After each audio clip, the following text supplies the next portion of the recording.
তুমি কি কখনো রাতের আকাশের দিকে তাকিয়ে ভেবেছ এই অসংখ্য তারা, এই গ্যালাক্সিগুলো কোথায় গিয়ে শেষ হয়েছে?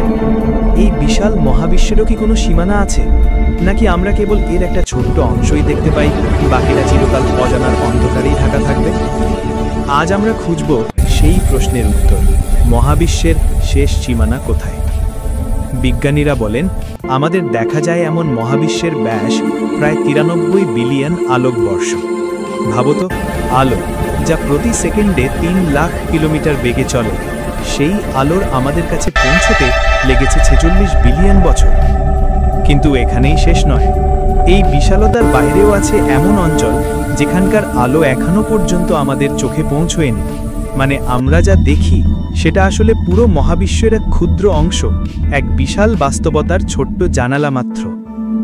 আমরা যেটা দেখতে পাই সেটাই পর্যবেক্ষণযোগ্য মহাবিশ্ব।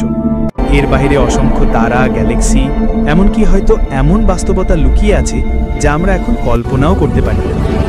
আমরা যেন অন্ধকার এক সমুদ্রের মাঝখানে দাঁড়িয়ে চারপাশের কিছু অংশে আলো ফেলতে পারছি, আর বাকিটা অজানার ঘন অন্ধকারে ঢাকা।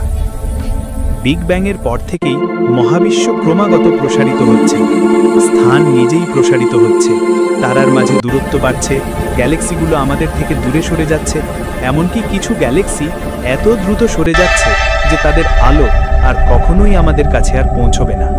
একদিন এমনও হতে পারে আমরা আকাশে কেবল কয়েকটি নিকটবর্তী গ্যালাক্সি দেখতে পাব, বাকিগুলো হারিয়ে যাবে অনন্ত অন্ধকারে। তাহলে প্রশ্ন আসে, মহাবিশ্বের শেষ কোথায়? সত্যি বলতে এই প্রশ্নের উত্তর আজও কেউ দিতে পারেনি। বিজ্ঞানীরা নানা তত্ত্ব দিয়েছেন। কেউ বলেন মহাবিশ্ব অসীম, এর কোনো প্রান্ত নেই। আবার কেউ বলেন এটি হয়তো বৃত্তাকার বা বাঁকানো, যেখানে একদিকে যেতে যেতে আবার শুরুতেই ফিরে আসা যায়। আর কেউ কেউ মনে করেন একদিন মহাবিশ্বের প্রসারণ থেমে গিয়ে সবকিছু আবার সংকুচিত হতে পারে একটি বিগ ক্রাঞ্চের মাধ্যমে। কিন্তু মহাবিশ্বের শেষ সীমানা কোথায়, তার সঠিক উত্তর হয়তো কেবল একজনই জানেন, যিনি এই মহাবিশ্ব সৃষ্টি করেছেন, যিনি প্রতিটি পরমাণুর নকশা নির্ধারণ করেছেন, সৃষ্টিকর্তা। আমরা মানুষ কেবল